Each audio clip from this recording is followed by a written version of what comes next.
नमस्कार, बहुत बहुत स्वागत है प्राइम टाइम डिबेट शाम 5 बजे में। मैं हूं अमित सिंह। बात आज हम बिहार की कर रहे हैं। बिहार विधानसभा चुनाव में बीजेपी ने आखिर अपने पत्ते खोल ही दिए। मंगलवार को 71 उम्मीदवारों की पहली लिस्ट जारी कर दी गई है। इस लिस्ट में कई चौंकाने वाली बातें हैं। साथ ही बिहार में बीजेपी के फ्यूचर प्लान की झलक भी दिखाई दे रही है। प्रशांत किशोर के ताबड़तोड़ आरोपों की परवाह न करते हुए डिप्टी सीएम सम्राट चौधरी को तारापुर सीट से मैदान में उतारा गया है। लिस्ट की दूसरी सबसे चौंकाने वाली बात, विधानसभा अध्यक्ष नंद किशोर यादव का टिकट काटना पड़ा है। बीजेपी ने पहले लिस्ट में कुल 9 विधायकों के टिकट काटे हैं। इसके अलावा कई बड़े नामों को रिपीट किया गया है। पार्टी ने दानापुर से रामकृपाल यादव को उतारा है। मंत्री नितिन नवीन को बांकीपुर से टिकट मिला है। मंत्री मंगल पांडे को सिवान से टिकट दिया गया है। संजय सरावगी को दरभंगा से बीजेपी मैदान में उतारने जा रही है। नीरज कुमार बबलू को छातापुर से टिकट दिया गया है। पूर्व डिप्टी सीएम रेणु देवी को बेतिया सीट से कैंडिडेट बनाया गया है। कुछ अहम नामों की बात करें तो सम्राट चौधरी को तारापुर से, सिवान से मंगल पांडे को, बांकीपुर से मंत्री नितिन नवीन को, दीघा से संजीव चौरसिया को, दरभंगा से संजय सरावगी को, इसके अलावा जमुई से श्रेयसी सिंह को टिकट मिला है। जी हां, अरुण सिंह का टिकट कटा है। पार्टी ने दानापुर से रामकृपाल यादव को उतारा है मैदान में। पार्टी ने अपने सभी बड़े नेताओं को इस बार टिकट दिया है, जबकि मंत्री नितिन नवीन को बांकीपुर से उतारा गया है। मंत्री मंगल पांडे को सिवान से टिकट दिया गया है। संजय सरावगी का नाम मैं आपको पहले ही बता चुका हूं। इसके अलावा नीरज कुमार बबलू को छातापुर से टिकट देने की बात सामने आई है। पूर्व डिप्टी सीएम रेणु देवी को बेतिया से कैंडिडेट उतारा गया है। वहां पर एक जबरदस्त जो टक्कर है वो देखने को आपको मिलेगी। सबसे पहले राजनीतिक प्रतिक्रियाएं सुनिए, फिर हम बिहार पर डिबेट की शुरुआत करने जा रहे हैं। नीतीश जी हम लोगों के नेता है और नीतीश जी पर पूरे बिहार की जनता का फोकस है। बिहार की जनता नीतीश कुमार जी और मोदी जी के नेतृत्व में काम कर रही है। एक तो विश्वसनीयता बची नहीं है। ये पूरा पार्टी गठबंधन जो है ना, महागठबंधन, ये ठगों का गठबंधन है। वो देख नहीं रहे हैं कल क्या हुआ। तो माल बना रहे हैं, जमीन लिखवा के नौकरी दे रहे हैं। आप बिहार को बदलने का सपना देख रहे हैं। बिहार के लोग को इतना नहीं समझे, बिहार के लोग सब समझते हैं। ये जो भी बात होता है वो तो आपस में एडजस्ट करके ही बात होता है ना। मतलब ऐसा तो है नहीं कि कोई एडजस्टमेंट पे सब लोग जो भी हमारे यहाँ से बात कर रहे हैं या एलजेपी से जो लोग बात कर रहे हैं, ये सब मिल के वो करते हैं ना बातचीत, और सीटों पर एडजस्टमेंट होता है। तो इसलिए ये देखिए, ये अलायंस का एक बहुत बड़ा भसड़ है ये, क्योंकि 15 में भी हम भी अलायंस में थे। लास्ट मोमेंट में अब हम जिनके लिए टिकट चाहते हैं, जिनको जो हमारे लिए काम कर रहे हैं, लास्ट मोमेंट में नहीं वर्कआउट हो पाता है। ये है क्योंकि वो लास्ट मोमेंट तक ही सब कुछ अटका रहता है। ये विपक्ष के लोग बैठ करके, उनको पता है कि चुनाव मैदान में वो साफ हो चुके हैं। अरे फील्ड में चल कर लड़ो ना। एनडीए में क्या हो रहा है, ये बैठ करके र्यूमर स्टोरी प्लांट बैठ करवा रहे हैं। नीतीश कुमार जी बिल्कुल प्रसन्न है, चुनाव के मैदान के लिए तैयार है। चुनाव कैंपेन में एनडीए के लिए जाएंगे। एक एक चीज पे खुद उनकी नज़र है। सारे लोगों से वो खुद बात कर रहे हैं। जो एनडीए के घटक दल है, खास करके बीजेपी के जो बड़े नेता दिल्ली में, उनसे उनकी बात हो रही है। और सारा चीज पर, और जो कुछ भी तय हो रहा है उनसे बात करके सारा चीज तय हो रहा है। एनडीए की नैया डूबेगी अब की बार, ये तय है। एनडीए ने 17 वर्षों तक राज किया बिहार में। अगर 2-3 वर्षों को छोड़ दें, बिहार की बर्बादी की पटकथा लिखी। आज पलायन हो, बेरोजगारी हो, गरीबी हो, बिहार नंबर 1 है। सीट बंटवारे के बाद सिर्फ फुटोवल वहाँ हो चुका है। बहुत जल्द भगदड़ तो मच ही चुकी है। बहुत जल्द बहुत बड़ा खेला होगा बिहार की राजनीति में।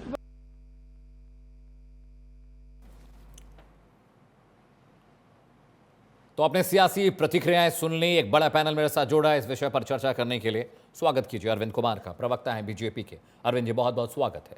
मेरे साथ शान खान हैं, प्रवक्ता हैं कांग्रेस पार्टी के। शान खान साहब, आपका भी बहुत बहुत स्वागत है। सारिका पासवान मेरे साथ हैं, प्रवक्ता हैं आरजेडी की। सारिका जी, बहुत बहुत स्वागत है कार्यक्रम में। इसके अलावा विपुल सुनील आपको तस्वीर में दिख रहे हैं, राजनीतिक विश्लेषक हैं, पॉलिटिकल एनालिस्ट हैं, and he knows lot about Bihar. सबसे पहला सवाल मैं बीजेपी के प्रवक्ता से करने जा रहा हूं, डिबेट की शुरुआत में उनसे करूंगा। अरविंद कुमार जी, जो पहली लिस्ट आई है उस पर तो मैं आपसे सवाल पूछूंगा, लेकिन खबर ये भी आ रही है कि नीतीश कुमार नाराज हैं। खबर ये भी आ रही है कि जहां जहां से सीटों का बंटवारा किया गया, कुछ कुछ जगह उनको पसंद नहीं आई है, वो चाहते थे वहां पर उनके कैंडिडेट उतरें। और 9 महिलाओं के नाम जो पहली लिस्ट में हैं, उस पर आपकी पहली प्रतिक्रिया अरविंद कुमार जी। अमित जी, देखिए ऐसी कोई बात नहीं है। आप कहीं से भी नीतीश कुमार का स्टेटमेंट बयान आप बता दीजिए कि नाराज हैं। तो गार्जियन है, गार्जियन के रूप में वो हर सीट के 19-20 देखते रहते हैं, इसलिए ऐसी कहीं कोई बात नहीं है। पूरा हमारा जो एनडीए गठबंधन है इंटैक्ट है और पांचों पांडव एक साथ हैं और इस जोश के साथ हैं। और नीतीश जी के और मोदी जी के नेतृत्व में बिहार में हम कहीं से कोई इसमें शक नहीं है कि आपस में किसी तरह की कोई सीट को लेकर थोड़ी बहुत तो कोई ऐसी बात नहीं है कि किसी सबको उम्मीद रहती है कि एक सीट ज्यादा एक सीट कम मिले। ये आंतरिक मामला है, लेकिन जनता के प्रति चूंकि हम कमिटमेंट है हमारा, और जनता के प्रति या बिहार के विकास के प्रति हमारा कमिटमेंट है, और नीतीश जी की विकास यात्रा और मोदी जी डबल इंजन की सरकार, निश्चित तौर से बिहार में इस बार विपक्ष का सफाया हो जाएगा और जनता विकास के मुद्दे पर एनडीए गवर्नमेंट को वोट देगी, सरकार देगी, और पुनः हम एनडीए की सरकार बिहार में बनाएंगे। इसमें कहीं कोई आप देख 7 रहे बार के होंगे विधायक का कि टिकट हमारी आपने जो काट दिया। 7 बार के विधायक का टिकट आपने काट दिया। देखिए, आप एक चीज बता दीजिए कि राजनीति में कोई भी चीज परमानेंट है क्या? क्या नए जनरेशन को मौका नहीं मिलना चाहिए? क्या यूथ को राजनीति में नहीं आनी चाहिए? और जिनका टिकट काटा नहीं गया है, जिनका टिकट कटा है, वो कहीं से उनको कोई मलाल नहीं है, कोई नहीं, वो जानते हैं। राज्यसभा भेज रहे हैं क्या नंदकिशोर जी को आप लोग? नंदकिशोर जी सौहार्दपूर्ण वातावरण में वो विधानसभा के अध्यक्ष हैं। सारी चीज भारतीय जनता पार्टी ने उन्हें सारी सुविधाएं दी हैं। आज भी वो बिल्कुल हैं, वो अपने बच्चे को आशीर्वाद दे रहे हैं। हमारा जो नया टिकट जिससे मिला है रत्नेश कुशवाहा, आपको महसूस होगा, वो पटना हाई कोर्ट में एडवोकेट भी हैं और बड़ा पढ़े लिखे हैं, और नंदकिशोर जी का आशीर्वाद है, इसमें कहीं कोई शक नहीं है। इसलिए ऐसी कोई बात नहीं। ठीक है, मैं आरजेडी के प्रवक्ता के पास जा रहा हूं। सारिका पासवान मेरे साथ हैं।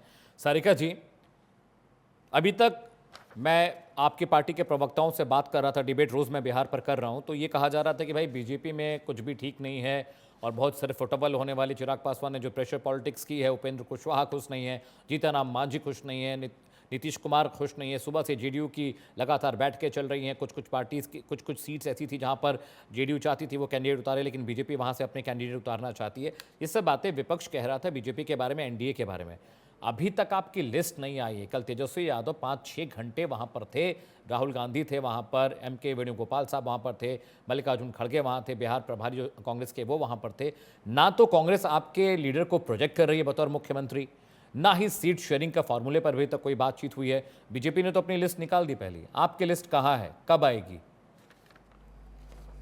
देखिए अमित जी, हमारे लिए महत्वपूर्ण ये नहीं है कि मुख्यमंत्री के लिए नाम की घोषणा क्या होगी या नहीं होगी, या कौन करेंगे नहीं करेंगे। हमारे लिए महत्वपूर्ण है बिहार को, जो 20 सालों से बिहार में जिनकी सरकार है और जिन्होंने बिहार के साथ जो छल किया है, और बिहार जो आज हर पैदान पे सबसे निचले स्तर पे है, हमारी जो है सबसे बड़ी चुनौती यही है कि हम कैसे उनको उस निरंकारी शासन के चंगुल से छुड़ाकर बिहार वासियों को बिहार की एक नई गाथा लिखे। अभी देखिए, भाजपा ने 71 प्रत्याशियों के नाम की घोषणा कर दी, हालांकि 101 पे लड़ रहे हैं वो। इसके पहले भारतीय जनता पार्टी और जदयू जो हैं वो बड़े भाई छोटे भाई की भूमिका में थे, अब वो जुड़वे भाई की भूमिका में आ गए हैं, और चुनाव के बाद ये समीकरण और बदल जाएगा। भाजपा जो है जदयू का पूर्ण रूप विपुल बताएंगे, ये बात तो विपुल से पूछूंगा मैं। जी जी, पूर्ण रूपेण सर्वनाश करने के लिए इस बार तैयार खड़ी है।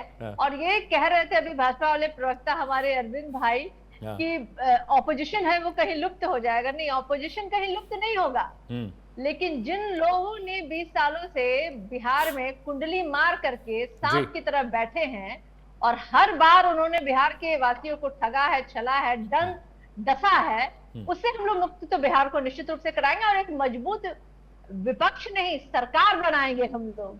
तो ये जो गलफत पे जी रहे हैं भाजपा और जदयू वाले, उनको तो जनता जवाब दे रही है। जहां भाजपा के विधायक जा रहे हैं, जदयू के विधायक जा रहे हैं, जनता उनको दौड़ा दौड़ा के भगा रही है भाई, क्योंकि 20 सालों से इन्होंने तो ठगने का ही तो काम किया है ना। तो देखिए हमारे यहाँ क्या कोई दिक्कत नहीं है, हमारे यहाँ मुख्यमंत्री का चेहरा भी पता है सबको, हमारे अलायंस जो है उनकी स्वीकृति जो है तेजस्वी यादव जी के चेहरे पे है, और पिछला चुनाव भी हमने तेजस्वी यादव जी के चेहरे पे लड़ा था। तो यहाँ पे कोई इफ बट और प्रश्न का नहीं सवाल है, मुद्दा बहुत अहम है कि कैसे हम लोग बिहार वासियों को रोजगार दे। और तेजस्वी यादव जी ने कहा है बिहार वासी के हर एक घर में नौकरी देंगे, रोजगार नहीं नौकरी देंगे। सारिका पासवान, देखिए नौकरी की बात तो मैथमेटिक्स बिल्कुल डिफरेंट है। मैं आपको फिर से बता देता हूं, 13 करोड़ आबादी बिहार की है। अगर 5 परिवार प्रति व्यक्ति का आंकड़ा लगाते हैं तो 2.5 करोड़ नौकरी देनी पड़ेगी। 2.5 करोड़ नौकरी पूरे देश में केंद्र सरकार नहीं दे पा रही है, बिहार में तेजस्वी यादव क्या देंगे? अरविंद कुमार जी, ये जो कॉन्फिडेंस है आरजेडी का, देखिए डेटा जी सारिका जी प्लीज। मैं ये कह रही थी कि केंद्र सरकार कभी नहीं दे पाएगी और ना ही एनडीए सरकार कभी दे पाएगी। तो बिहार में कैसे दे पाएंगे 2.5 करोड़ नौकरी? मैं बता रही हूँ हमारे पास ब्लूप्रिंट है। अब अगर हम ब्लूप्रिंट रिवील कर देते तो ये लोग, जैसे इन्होंने, हम कहे थे कि भाई वृद्धा पेंशन योजना को बढ़ाएगी तो इन लोगों ने चोरी कर ली। हमने कहा था 200 यूनिट बिजली बढ़ाएंगे तो इन्होंने चोरी। अरे 2.5 करोड़ का ब्लूप्रिंट कर दीजिए रिलीज, हम चोरी नहीं करेंगे। चोरी कर लीजिएगा। अरे भाई अरविंद जी, आप ही लोग तो कहते थे ना कि कहाँ से नौकरी देगा, अपने बाप के घर से देगा। तेजस्वी जी, सरकारी नौकरी मिल जाएगी तो हमें पेट में दर्द क्यों होगा? सरकारी नौकरी देंगे, पकौड़ा नहीं चलवाएंगे अरविंद जी, हम लोग पकौड़ा नहीं चलवाते हैं, हम लोग सरकारी नौकरी देने का कार्य करते हैं। कहते हैं ना, जहाँ पे इच्छा शक्ति होती है वहां पे रास्ते भी निकलते हैं। और ऑलरेडी कई विभाग है बिहार सरकार के ऐसे जहाँ रिटायर्ड ऑफिसर है। जमीन तो नहीं लिखवा लीजिएगा, कल ही की घटना है अरविंद जी, सारिका जी, कल ही की घटना है। आपके पूरे अध्यक्ष से लेकर और तेजस्वी तक सभी दिल्ली के आप एक बात थे हाजिर। भ्रष्टता की क्या हो सकती है चरम सीमा, कल कि जिस प्रदेश में इतनी बेरोजगारी है फिर भी रिटायर्ड लोगों को वहां पे आप पद दे रखे हैं। अरे उन्हीं को हटा दीजिएगा तो ऐसे ही 50,000 1 लाख नौकरियां तो ऐसे ही आपको दिख जाएंगे। इसके अलावा कई ऐसे विभाग हैं जहां ऑलरेडी रिक्तियां हैं। इच्छा शक्ति होनी चाहिए। आप बिहार वासियों को मजदूर बनाना चाहते हैं और हम बिहार वासियों को स्वावलंबी बनाना चाहते हैं। फर्क यहाँ है, हम नहीं चाहते हैं कि हमारा बिहार का एक भी भाई जो है बिहार छोड़ के दूसरे राज्यों में मजदूरी करना जाए। और आप लोग गुजरात में फैक्ट्रियों में बिहार से मजदूरों को भेजना चाहते हैं, महाराष्ट्र के फैक्ट्रियों में बिहार के मजदूरों को भेजना चाहते हैं। फर्क यहाँ सोच की है, फर्क यहाँ इच्छा शक्ति है। हमारी जो है ना, हमारी प्रतिज्ञा है कि हम बिहार के हर एक बेरोजगार को रोजगार दें। और आपकी प्रतिज्ञा जो है मोदी जी से, अमित शाह जी से है और महाराष्ट्र से है कि हम बिहार से मजदूरों को भेजें। इसलिए आप लोग ट्रेन भी चलाते हैं तो बिहार से नहीं सारिका जी, जन स्वराज के प्रशांत किशोर से ट्रेनिंग लेकर आई है क्या? लोगों को ये तो कल तक प्रशांत किशोर बोल रहे थे, वही भाषा आप बोल रहे हैं। और प्रशांत किशोर आपके बारे में भी सवाल उठा चुके हैं। आपकी गंदगी, आप प्रशांत किशोर जी आपकी गंदगी को साफ करते हैं और आप प्रशांत किशोर जी को इसके लिए पे करते हैं। तो देखिए वो सब हम लोग लेन देन वाले पार्टी वाले लोग नहीं है, ये सब लेन देन की पार्टी और इसकी परिपाटी जो है वो भाजपा की रही है, जदयू की रही है। सारिका जी ये तो बता दें कि कहीं नौकरी के बदले अरविंद जी गोधरा कांड में आप ये तो बता दें, मोदी जी को जब साफ करके सामने जनता जानना चाहती है, जनता जानना चाहती है। ये तो बता दें कि जमीन के बदले, नौकरी के बदले जमीन तो नहीं लेंगे। दिया उसके लिए आपने, अरे 2.5 करोड़ नौकरी कहाँ से देंगे? पहला ये सवाल है। दूसरी सवाल कि जब आपके आका को मौका मिला तो उन्होंने क्या किया कि कोर्ट कॉग्निजेंस लेके और सजा तक हो गई। हम लोग इस पर कोई जवाब देंगे आप? सारिका जी आप ये तो बता दें कि नौकरी के बदले जमीन तो नहीं लिया जाएगा। 2.5 करोड़ नौकरी आप कहाँ से देंगे? कोई आंकड़ा नहीं है। अभी सही कहा, 13 करोड़ से 14 करोड़ बिहार की जनसंख्या है के आदमी है कि आपको ये तक नहीं पता है। अरे रोजगार इंफ्रास्ट्रक्चर बढ़ाइए, रोजगार के अवसर पैदा होंगे। और जहां आप 10-20 हजार रुपए की नौकरी देंगे, लाखों की नौकरी जनरेट होगी, लोग खुशहाल होंगे। ये पावर होता है नौकरी देने का, बता दीजिए। अरे विजन रखिए, आप विजन रखिए। अगर विजन नहीं है तो आप कहिए तो हम ट्रेनिंग देंगे और डाटा देंगे कि कैसे करेंगे, रोजगार के अवसर हम कैसे उत्पन्न करेंगे, इसकी डाटा हम देंगे। आपको चाहिए तो डाटा हमसे ले लीजिए, डिबेट में बोलना होगा। चौथी बात, देश के लेकिन प्रधानमंत्री और जमीन सातवीं के पीढ़ी बदले में बिहार के रोजगार के बदले मुख्यमंत्री। जमीन लेना, नौकरी ठीक है के अरविंद बदले कुमार जी, जमीन अरविंद लेना, कुमार जी, मैं आपको रोक ये रहा हूं। बहुत- Sarika just hold on, just be with me. बड़ी खबर आ रही है बिहार से, बिहार चुनाव जुड़ी एक बड़ी खबर है। सिंघम मैथिली ठाकुर ने भारतीय जनता पार्टी ज्वाइन कर ली है। इस वक्त की बड़ी खबर, ब्रेकिंग न्यूज आपकी टीवी स्क्रीन पर है। बिहार से बड़ी खबर आ रही है। जी हाँ, बीजेपी में मैथिली ठाकुर शामिल हो गई हैं। अलीनगर से विधानसभा चुनाव लड़ने की तैयारी है। इस वक्त की बड़ी खबर, बिहार की सियासत से जुड़ी एक बड़ी खबर है। सिंघम मैथिली ठाकुर बीजेपी में शामिल हो गई हैं और बहुत मुमकिन है कि बिहार के अलीनगर विधानसभा से वो चुनावी मैदान में उतरने जा रही हैं। देखिए, बहुत बड़ी खबर है। यंग सिंगर हैं, लोकप्रिय हैं बिहार में, देश में बहुत लोकप्रियता है। पहले खबर आ रही थी कि वो बीजेपी के लिए चुनाव प्रचार करेंगी, लेकिन इस वक्त की बड़ी खबर, ब्रेकिंग न्यूज आ रही है। मैथिली ठाकुर ने भारतीय जनता पार्टी ज्वाइन कर ली है और अलीनगर से चुनावी मैदान में उतरने जा रही हैं। इट्स अ बिग न्यूज, क्योंकि यंग है, युवा सिंगर है, युवा प्रतिभा है। चट्टानी एकता को दिखाते हुए और सीटों की संख्या निर्धारित सीट शेयरिंग का घोषणा किया। और आज आपने देखा कि हमने उम्मीदवारों की भी घोषणा शुरू कर दी है। विपक्ष हताशा में है, विपक्ष डिप्रेशन में है और मीडिया में कुछ से कुछ शिगुफा देने का प्रयास करता है। लेकिन शिगुफा तो शिगुफा होता है, अफवाह तो अफवाह होता है, 2-3 घंटा चलता है, लोग मजा लेते हैं, लेकिन बाद में जब पता लगता है कि ये 5 पांडव एनडीए जिस चट्टानी एकता के साथ विधानसभा चुनाव का आगाज कर चुकी है कि अब मतदाता ने मन बना लिया है कि भारी बहुमत से एनडीए की सरकार बनेगी। मित्रों, अभी मैंने कहा था कि आधे दर्जन से ज्यादा विधायक इंडी गठबंधन राजद कांग्रेस को छोड़कर भारतीय जनता पार्टी में शामिल होंगे। आगे आगे देखिए होता है क्या।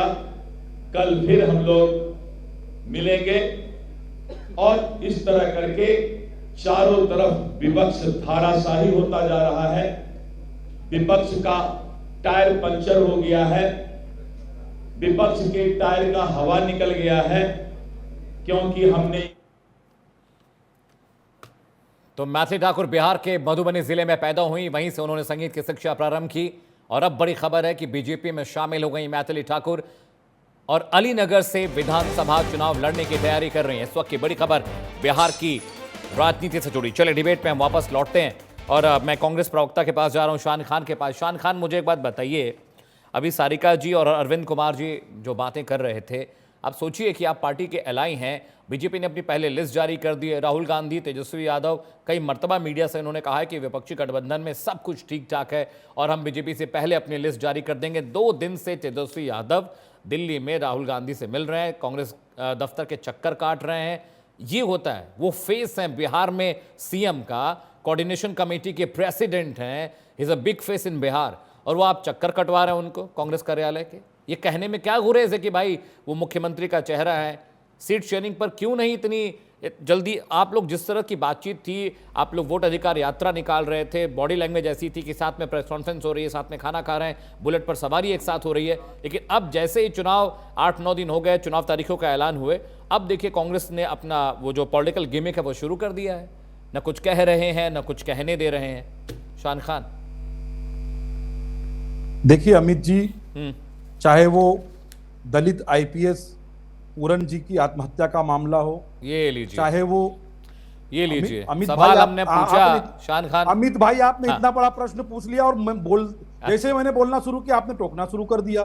इतना बड़ा प्रश्न पूछा है तो उत्तर तो ले लीजिए। मैंने पूरन आईपीएस पूरन खुदकुशी मामले पर अरे, तो डिबेट ही वो नहीं मुद्दा है। नहीं है। चलिए चलिए वो मुद्दा कंक्लूड नहीं करिए। है। वो मुद्दा नहीं है क्या मैं देश समझ का? रहा हूं, मैं समझ नहीं, डिबेट का क्या वो मुद्दा देश नहीं का है। मुद्दा नहीं है? वो आज डिबेट का मुद्दा नहीं है। हम बिहार अरे, की पॉलिटिक्स आप पर डिबेट कर रहे मेरी हैं, बात सीट तो सुन शेयरिंग पर लीजिए। डिबेट कर रहे हैं, कैंडिडेट्स पर डिबेट कर रहे हैं, राहुल गांधी तेजस्वी यादव पर डिबेट कर रहे हैं, बीजेपी पर डिबेट कर रहे हैं। हाँ। अमित जी, आप मुझे बोलने नहीं दे रहे नहीं, हैं। बोलिए बोलिए बोलिए बोलिए बोलिए। देखिए अमित जी, चाहे दलित आईपीएस पूरन जी की आत्महत्या का मामला हो, चाहे मुख्य न्यायाधीश गवई जी पर जूता उछालने का मामला हो, चाहे रायबरेली में हरिओम वाल्मीकि को भाजपाई गुंडों द्वारा पीट पीट कर मौत के घाट उतार देने का मामला हो, ये भाजपा आरएसएस की वर्णवादी और मनुवादी सोच का परिणाम है। मेरे सवाल का जवाब ये है नहीं शान खान। अमित भाई, आप मुझे नहीं बोलने देना चाह रहे हो तो बोल दीजिए, मैं चुप बैठ जाऊं। हाँ, आपने मुझे लंबा लगता है कि आपको मेरे सवाल का जवाब देना चाहिए। नहीं तो ये उत्तर नहीं है। अच्छा, ये उत्तर नहीं है। क्या है उत्तर? अच्छा, ये उत्तर है। मैंने कहा कि सीएम का चेहरा क्यों नहीं बता रहे हैं। उत्तर आप आईपीएस पूरन की बात कर रहे हैं। मैं पूछ रहा हूं आपका सीट शेयरिंग फार्मूला अभी तक नहीं आया।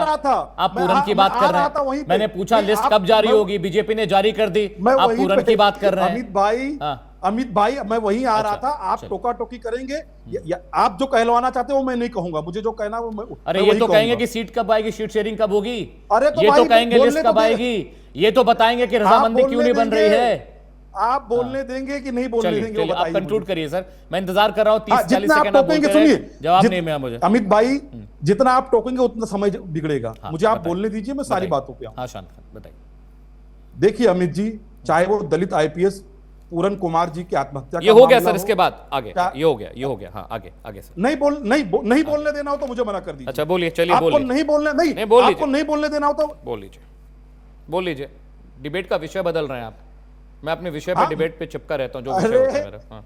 अमित भाई, आप मैं 7 बजे आईपीएस पूरन पर डिबेट कर रहा हूं। मैं 7 बजे आईपीएस पूरन पर डिबेट कर रहा हूं। आपका स्वागत है, आइए उसमें।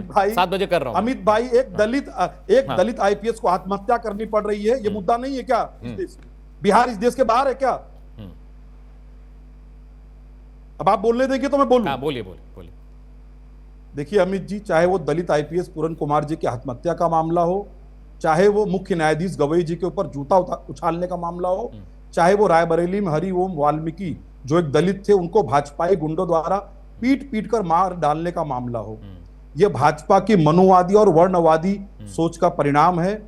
और बिहार की जनता ने सदैव ही मनुवाद, सामंतवाद और भाजपा के पुरातन पंथी विचारधारा की छाती पे चढ़कर लड़ाई लड़ने का काम किया है।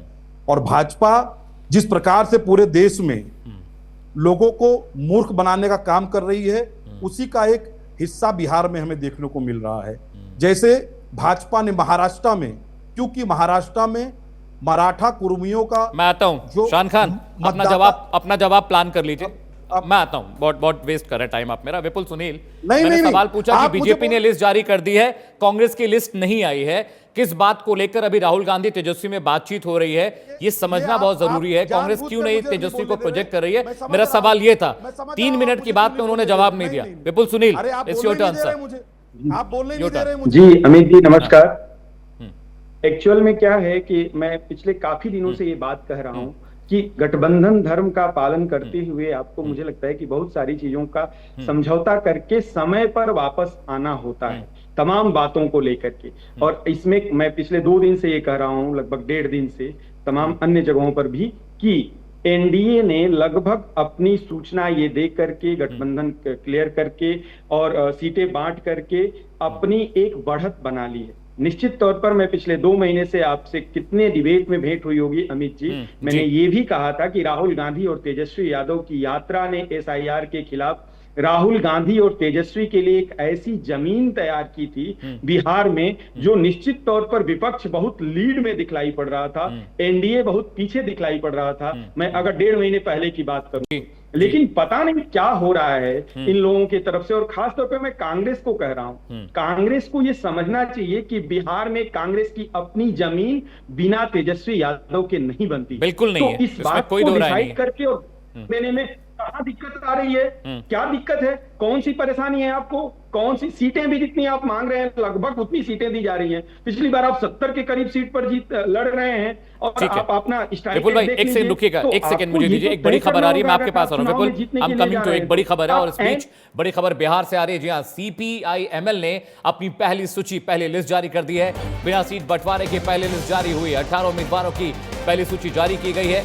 महागठबंधन में अभी भी सीटों का बंटवारा नहीं हुआ है। यही सवाल मैं कांग्रेस के प्रवक्ता से कर रहा था कि सीट बंटवारे को लेकर कहां पर पेच फंसा हुआ है। और देखिए, लेफ्ट पार्टी ने 18 उम्मीदवारों की सूची खुद ब खुद जारी कर दी है। महागठबंधन में अभी तक सीटों का बंटवारा नहीं हुआ था, लेकिन इस बीच सीपीआई-एमएल ने खुद अपनी सीटें, पहली लिस्ट जारी कर दी है। कम्युनिस्ट पार्टी ऑफ इंडिया ने अपनी जो 18 सीटों की लिस्ट जारी कर दी है और यही सवाल मैं लगातार पूछ रहा था कि 18 उम्मीदवारों की सूची जारी हो गई है। विपुल सुनील मेरे साथ हैं, पॉलिटिकल एनालिस्ट है। विपुल, ये देखिए, अभी यही बात मैं पूछ रहा था कांग्रेस के प्रवक्ता से कि भाई आप लोगों में क्यों सीट शेयरिंग को लेकर रजामंदी नहीं है। और सारिका जी के पास भी मैं जाऊंगा। देखिए, सीपीआईएमएल ने अपनी लिस्ट जारी कर दी, कोई मतलब नहीं है आरजेडी ने क्या लिस्ट दी है, कांग्रेस ने क्या लिस्ट दी है, रजामंदी बनी है कि नहीं। ये देखिए, ये होता है कि जब आप डिले करते हैं तो आपके जो एलाइज हैं वो फिर आपके खिलाफ फैसला लेते हैं, they go towards their own will. Vipul, ये 2 दिनों से चल रहा है, पिछले 2 दिनों से कम्युनिस्ट पार्टी अजीत कुशवाहा को, संदीप सौरभ को, सबको सिंबल बांट रही है। तो मैं पूछना चाहता हूं कि गठबंधन कहां है, किस तरह का महागठबंधन है ये, कि अगर आप अभी कुछ तय नहीं हुआ, कोई घोषणा नहीं हुई, कोई औपचारिक संयुक्त बैठक नहीं हुई, इस तरह की कोई प्रेस कॉन्फ्रेंस नहीं हुई और आप सिंबल बांट रहे हैं, तो क्या आप चुनाव में इस तरीके से इस ढुलमुल नीति के साथ आएंगे, अपनी राग अपना ढोल बजाएंगे? तो निश्चित तौर पर मुझे लगता है कि प्रशांत किशोर ने पहले ही इस तरह की स्थिति पैदा की है कि बिहार बहुत क्लियर विजन के साथ किसके तरफ जा रहा है ये नहीं समझ में आ रहा है। और अगर ऐसे समय में ऐसे ट्रांजिट टाइप का अगर आप निर्णय लेकर के आते हैं तो मुझे लगता है कि आप पिछड़ने का काम कर रहे हैं। और मैं बार बार हरियाणा का उदाहरण देता हूं कि हरियाणा जीता हुआ चुनाव कांग्रेस ने अपने पैर पर कुल्हाड़ी मारकर गलती से हारी कांग्रेस, और कहीं ऐसी नौबत ना आए, मैं बिल्कुल निरपेक्ष होकर के ये बात कर रहा हूं। और ये संदेश सारिका जी और खान साहब दोनों लोगों के लिए है कि आप समझिए इस बात को, आपको कतई अब देर नहीं करनी चाहिए, बल्कि अगर 18 ये सीट घोषित हो गई है, आपने दे दिया है, तो आप तुरंत से आरजेडी की सीट कौन सी होगी, अन्य लोगों की कांग्रेस की सीट कौन सी होगी, ये महागठबंधन की रजामंदी से नहीं है। नहीं तो ये पहले आओ पहले पाओ जो सूत्र सोर्सेज विपुल बता रहे हैं, ये महागठबंधन की सीट शेयरिंग के फॉर्मूले के हिसाब से नहीं है, ये 18 सीपीआईएमएल की अपने फैसले से है। उन्होंने इस पर भी रजामंदी नहीं ली है, नहीं तो होता सारी सीट एक साथ आती। सारिका आप साथ रहिएगा, विपुल आप साथ रहिएगा, छोटे से ब्रेक के लिए जा रहा हूं। बीजेपी प्रवक्ता भी मेरे साथ, अरविंद आप भी साथ रहिएगा, छोटा सा ब्रेक ले रहे हैं, कहीं जाएगा नहीं। बिहार की सियासत पर आज शाम की सबसे बड़ी डिबेट लगातार जारी है, जल्द लौट रहे हैं। ब्रेक के बाद आप सभी का बहुत बहुत स्वागत है। बाहुबली बिहार चुनाव है, सरकार बिहार की राजनीति पर हम बड़ी चर्चा करें। बड़ा पैनल मेरे साथ अरविंद कुमार जी हैं, बीजेपी के प्रवक्ता हैं, सारिका पासवान मेरे साथ है, प्रवक्ता आरजेडी की हैं, और विपुल सुनील मेरे साथ है, पॉलिटिकल एनालिस्ट हैं। मैं सारिका पासवान जी के पास जाऊंगा, इससे पहले कि मैं बीजेपी प्रवक्ता के पास जाऊं। सारिका जी, मुझे एक बात बताइए, अभी यही बात मैं आपसे पूछ भी रहा था जब हम चर्चा कर रहे थे कार्यक्रम की शुरुआत में, कि लेट क्यों हो रहा है, देरी क्यों हो रही है। अब देखिए, सीपीआईएमएल ने अपनी लिस्ट जारी कर दी, जबकि वो आपकी छोटी एक एलाई है, उसने आपसे पहले लिस्ट जारी कर दी। सबसे बड़ी पार्टी महागठबंधन में बिहार में कौन है? आरजेडी है। आपकी पार्टी सबसे बड़ी गठबंधन में है, जिसको लीड करना चाहिए था, जिसको नैरेटिव गढ़ना और तैयार करना चाहिए था, उससे पहले छोटी पार्टियों ने अपनी लिस्ट जारी कर दी। ये मैसेज गलत जा रहा है, आपको भी इस बात का अंदाजा है ना सारिका? देखिए, सबसे पहले तो हमारे दल में कोई छोटी पार्टी बड़ी पार्टी नहीं है। सभी पार्टियां जो है अपने आप में महत्वपूर्ण है और सब एक अच्छे वजूद वाली पार्टियां हैं। और दूसरी बात, जो भी हमारे गठबंधन के तरफ से लोग जो है नॉमिनेशन करने जा रहे हैं, निश्चित रूप से महागठबंधन के ही सिंबल पे नॉमिनेशन करने जा रहे हैं। अब रही बात की तमाम जो सीटों के बंटवारे और प्रत्याशियों की सूची, उसकी बिल्कुल महत्वपूर्ण बात है, होना भी चाहिए और हम लोग करेंगे भी, उसमें हम लोग काम कर रहे हैं।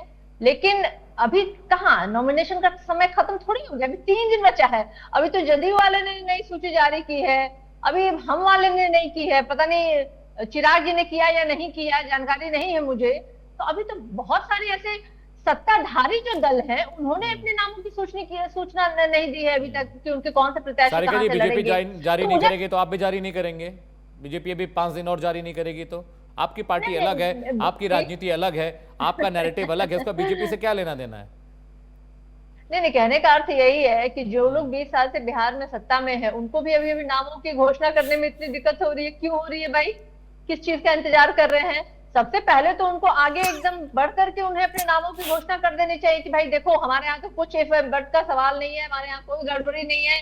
तो देखिए, अभी नड्डा जी को बिहार में आकर के 3 दिन तक अभी अड़े रहेंगे वो, और अपने रहते हुए ही वो भाजपा और जदयू के प्रत्याशियों के नामों की घोषणा करवाएंगे। आप समझ लीजिए कितनी बड़ी बात है। मैं जो कह रही हूँ, इसके पीछे बहुत बड़ा जो एक युद्ध है जो पीछे से चल रहा है एनडीए के अंदर, और कब क्या कहां कैसे क्या हो जाए इसकी कोई गारंटी नहीं ले। अभी अरविंद जी ही नहीं गारंटी ले सकते हैं कि इनके सहभागी जो पार्टियां हैं उनके बीच में क्या सब कुछ ठीक है? वो बोल पाएंगे क्या? बिल्कुल नहीं बोल पाएंगे। वो तो बिल्कुल बोल क्योंकि रहे हैं कि उनको सब खुद ठीक पता है, वो तो कह रहे हैं कि सब ठीक है।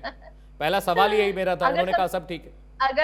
अगर सब ठीक होता अमित जी, तो क्या जदयू के प्रत्याशियों के नामों की सूचना के साथ भारतीय जनता पार्टी एक साझा प्रेस कॉन्फ्रेंस करके वो तमाम घटक दलों के प्रत्याशियों की सूची जारी करते? लेकिन ऐसा तो कुछ दिखाई दिया नहीं। तो आप समझ लीजिए कि जिनकी 20 सालों से सरकार है और बीच में आपने देखा कि मुख्यमंत्री नीतीश कुमार जी, बहुत ऐसे सीट हैं जिसपे कि भारतीय जनता पार्टी ने चिराग जी को दे दिया, जिसको लेकर के कि नीतीश कुमार जी बहुत नारुष्ट हैं, और कई ऐसे उनके सिटिंग विधायक हैं जिनके की सीटों को इन लोगों ने चिराग जी को दे दिया। तो अंदर खाने बहुत कुछ चल रहा है। और मुझे तो ये भी सुनने में आ रहा है कि नीतीश कुमार जी को अभी एकदम वो चुप हो गए हैं, खामोश हो गए हैं। ये सारी पता नहीं क्या बातें, ये स्थिति सारी है, बातें चिंताजनक स्थिति विपक्ष है के वैसे नेताओं तो। को ही पता है कि नीतीश चुप हो गए। मैं तो उनको बाइट देते देख रहा हूं, मैं तो उनको देख रहा हूं रैलियों में जा रहे हैं, लोगों से मुलाकात कर रहे हैं। मैंने तो विजुअल देखे कि जेडीयू की बैठक में बैठे हुए हैं। बस आप लोगों को लग रहा है कि ही इज नॉट हेल्दी, उनकी तबीयत ठीक नहीं है, वो कंट्रोल में नहीं है। मैं आ रहा हूं, विपुल मैं आ रहा हूं। नहीं, अरविंद कुमार जी, अरविंद जवाब दीजिए सारिका जी का। सारिका जी, आपने कह लिया, मैं जवाब ले लूं। अरविंद कुमार जी। नहीं, असल है क्या ना कि दूसरे के घर में झांकना बहुत आसान होता है। देखिए, हमारे यहाँ एक प्रक्रिया है, प्रक्रिया के तहत, और वो प्रक्रिया इतनी जटिल प्रक्रिया है कि एक एक सीट का आकलन, जिला अध्यक्ष से 3 नाम लेना, फिर उसको हमारी कमेटी है, वो कमेटी तय करती है, कोऑर्डिनेशन कमेटी, इलेक्शन कमेटी करती है। तो ये सब करते करते हमने फाइनल कर लिया, और मंथन करने के बाद कहीं कोई नाराजगी नहीं है, किन्हीं पार्टियों में नाराजगी नहीं है, और हम लोगों ने तय कर लिया। और हमें लगता है कि आज जो घोषणा हुई है वो 71 सीटों की भारतीय जनता पार्टी ने घोषणा कर दी, और कल से परसों तक दूसरी लिस्ट भी हम जारी करते हैं। जेडीयू की लिस्ट भी हमारा जेडीयू ने आपके साथ लिस्ट क्यों नहीं निकाली है? जेडीयू भी निकाल देती साहब आप उनके साथ। देखिए, जेडीयू ने, जो मुझे जानकारी है, वो जेडीयू ने सिग्नल देना शुरू भी कर दिया है, कई लोगों से सिग्नल दे भी चुके हैं, और वो प्रक्रिया जारी है। कहीं कोई दिक्कत नहीं है, ना जेडीयू में दिक्कत है, ना मांझी में दिक्कत है, ना दिक्कत है। आंतरिक सारे कार्य चल रहे हैं। विधिवत आप प्रेस कॉन्फ्रेंस करके एक लिस्ट जारी करना, वो भी हमें लगता है कि आज किसी समय या कल वो भी जारी हो जाएगा। कहीं कोई दिक्कत नहीं है आंतरिक हमारे बीच। नीतीश कुमार जी को लेकर ये बड़ा आरोप लगते हैं विपक्ष के कि उनकी सेहत अच्छी नहीं है और उनको अब आराम करना चाहिए, वो कंट्रोल में नहीं है। ये सब बातें जो विपक्ष लगातार कह रहा है। अरविंद जी, अमित जी, 2 बातें।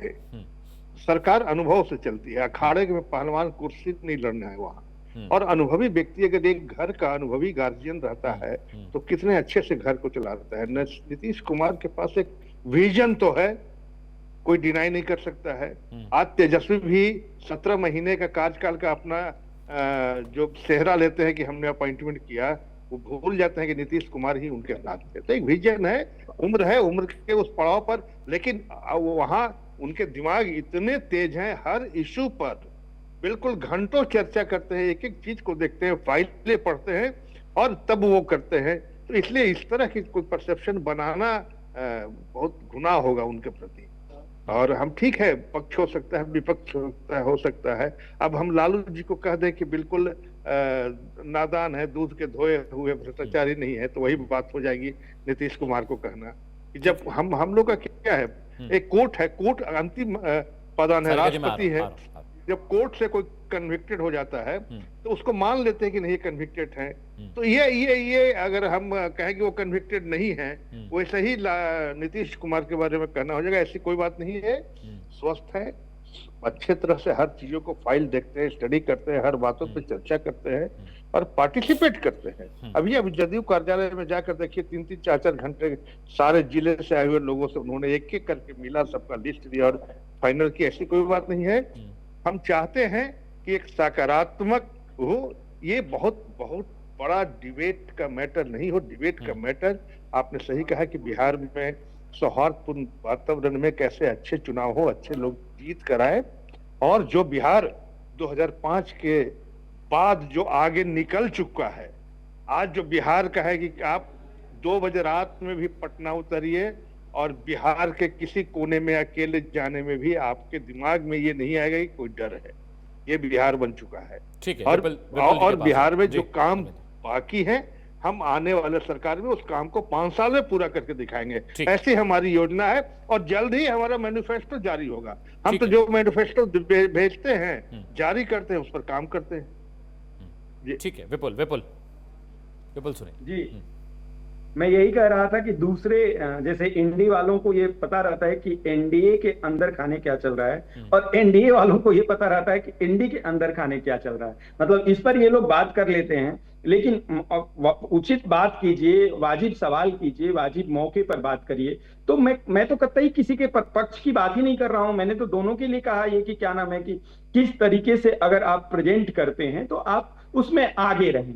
और अगर किसी ने पहले घोषित कर दिया, अपना सब कुछ क्लियर करके चल रहे हैं, निश्चित तौर पर 4 दिन पहले तक वहां भी ये भसड़ मची हुई थी कि कहीं हनुमान बाहर ना हो जाएं। मैंने लगातार ये कहा भी था कि ये हनुमान ऐसे हैं कि राम को छोड़ करके जाने वाले नहीं है, मतलब प्रधानमंत्री को छोड़ करके जाने वाले नहीं है। और उन सारी चीजों पर बीजेपी ने ये दिखाया कि मतलब जिस भी तरीके से, उस तरीके पर मैं नहीं जाऊंगा, जिस भी तरीके से उन्होंने छोटे दल तथाकथित तौर पर जिन्हें कह रही हैं अभी आरजेडी की प्रवक्ता की छोटा बड़ा दल नहीं मानते, बहुत अच्छी बात है, लेकिन देखा तो जाता है ना कि वोट परसेंट आपने कितना हासिल किया है, क्या आपकी बिसात है, तो उस आधार पर उससे ज्यादा सीट दे करके और समझौता करते हैं। जैसे एलजेपी के लिए कतई ये सीट बहुत ज्यादा संख्या में है। मुझे लगता है कि इस तरह की सीट की उम्मीद नहीं थी, किसी को भी नहीं थी, लेकिन गठबंधन न टूटे इसलिए बड़े भाई की भूमिका के रूप में आकर के बीजेपी ने या जेडीयू ने इस चीज को संभाला। तो आप भी वहां संभाल सकते हैं।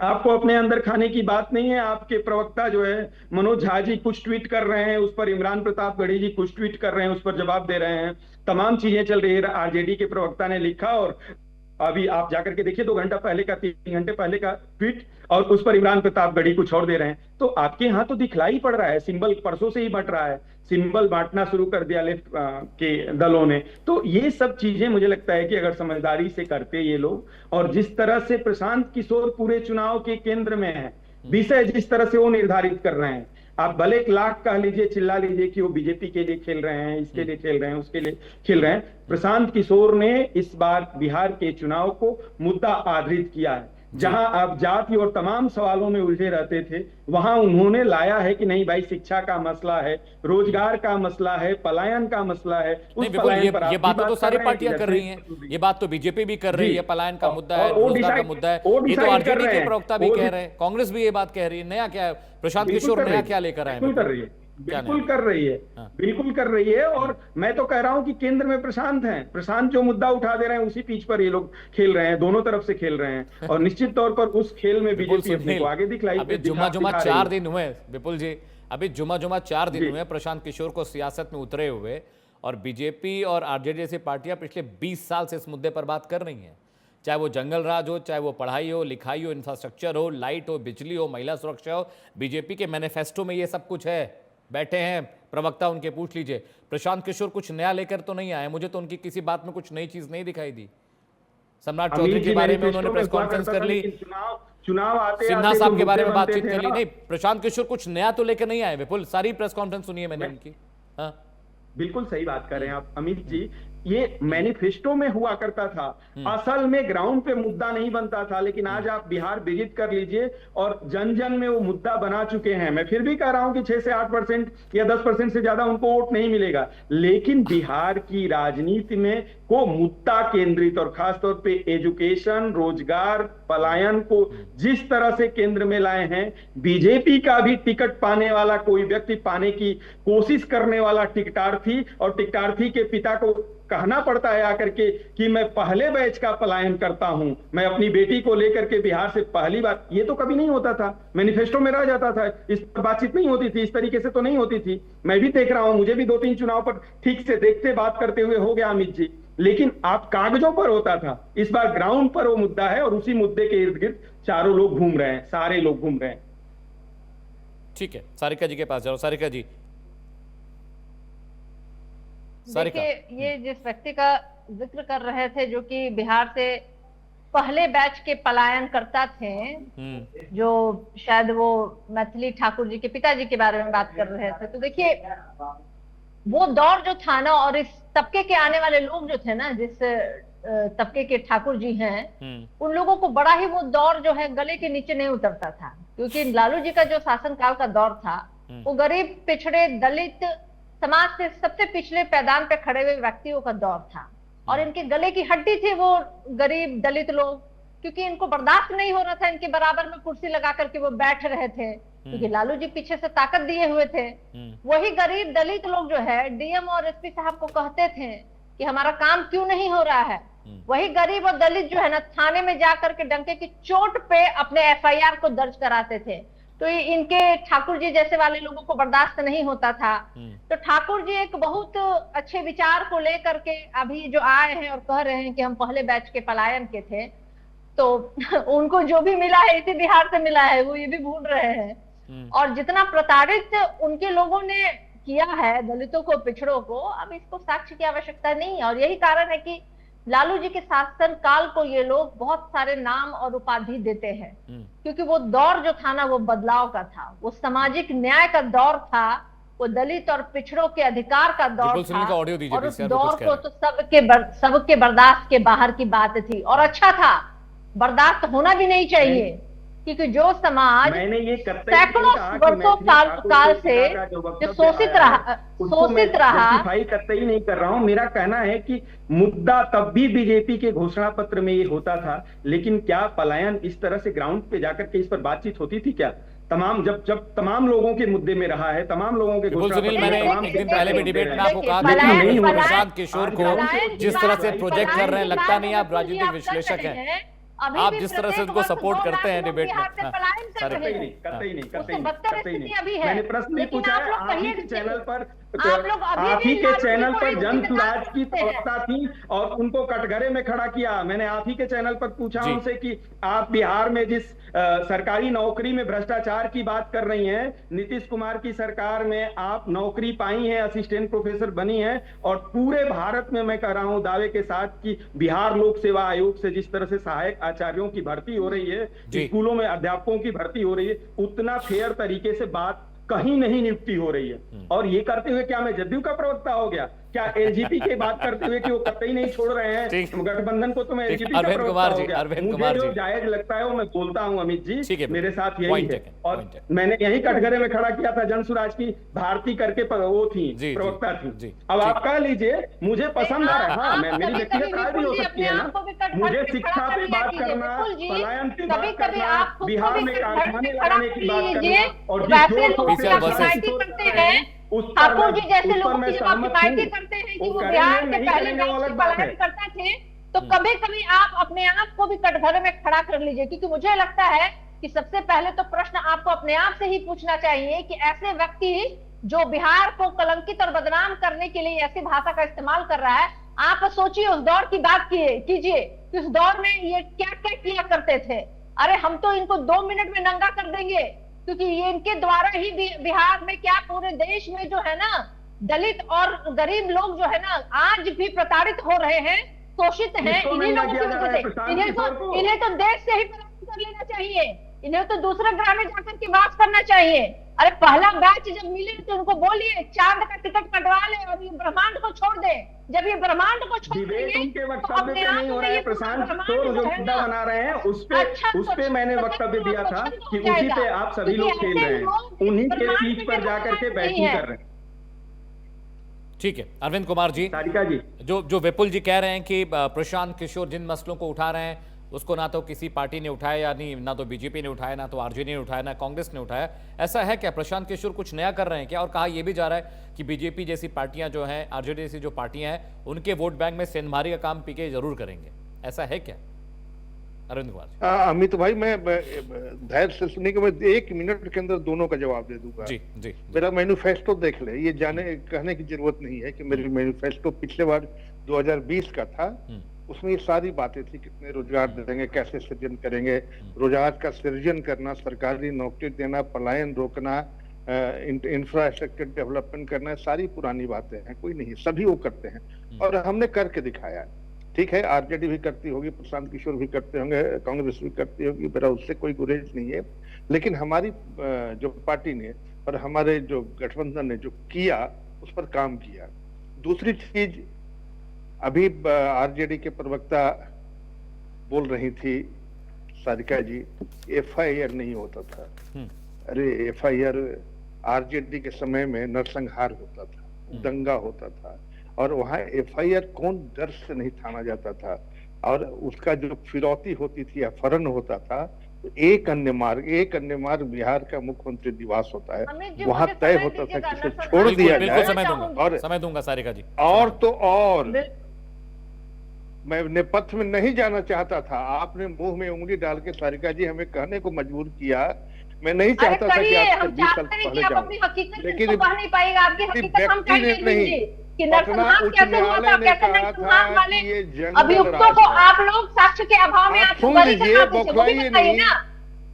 बौखलाइए अरे नहीं। कैसे 2000 पहले नरसंहार के करने वाले 2000 में भी अगड़े बौखलाते जाति थे तो के जनता लोगों आपको को आप ठिकाने लोग लगा कैसे दी ना। साक्ष्य के अभाव में बेल दे बौखलाइए दिया नहीं, करते सुनने की हैं, ताकत और रखिए। पिछड़े दलितों को और अब जनता आप लोग कैसे सजाए का मौत विकास दिलवाए हो रहा हैं, है, वो भी बिहार बता का दीजिए विकास हो अरविंद रहा जी। है, बिहार क्या में भेदभाव अब आपने किया पलायन है कम हो और रहा किस है, तरीके से बिहार आप का लोगों लॉ ने एंड ऑर्डर नरसंहार को सुधरा हवा है, दी, तो बताइए। सामूहिक नरसंहार नहीं हो रही है, और एक अन्य मर्द से फिरौती की रकम तय नहीं हो रही है, यह मैं दावे के साथ कहता हूँ। आप ठीक है एक अरविंद जी, मिनट सारिका बता दीजिए। मेरे पास सिर्फ और 50 यहाँ सेकंड बिहार आपके लिए। का सबसे I बड़े don't have time. Ramesh Arvind ji, चंद्र अरविंद जी, चिकित्सक का मेरे पास ज्यादा अपहरण वक्त नहीं। Sarika, Sarika, Sarika please respond. Arvind ji time नहीं। हाँ, अरविंद जी ने जो नरसंहार की बात की है, Quick, तो अरविंद quick, जी को हाँ। मैं याद दिलाना चाहूंगी कि उन नरसंहार के सारे नरसंहार की सूची लेके बैठिए और बताइए कि नरसंहार में जो अपराधी अभियुक्त जो पकड़े गए, उनको कैसे साक्ष्य के अभाव में छोड़ा गया, और वो साक्ष्य के अभाव में जिनको छोड़ा गया वो किस जाति से थे, और किसका उन्होंने नरसंहार किया था, और जिनको सजा मिली वो किस जाति के थे। तो जातिवाद का नरसंहार तो भारतीय जनता पार्टी और जदयू ने जन्म से ही किया है। आपका जब से जन्म हुआ है तब से आपने चलिए, बहुत बहुत जातिवाद शुक्रिया अरविंद कुमार, आपका बहुत बहुत शुक्रिया। नरसंहार सारिका पासवान जी, आपका भी डिबेट में आने के लिए बहुत बहुत शुक्रिया। माफ कीजिए, मेरे पास बिल्कुल वक्त नहीं। विपुल सुनील, आपका भी बहुत बहुत शुक्रिया। बिहार की सियासत से जुड़ी हर खबर हम आपको अपने डिजिटल प्लेटफॉर्म पर लगातार दिखा रहे हैं। बाहुबली बिहार चुनाव में सरकार, उसे फॉलो करिए, अपने सवाल भेजिए, अपनी प्रतिक्रियाएं हमें भेजिए। रुक रहे छोटे से ब्रेक के लिए, कहीं जाएगा नहीं, खबरें लगातार जारी।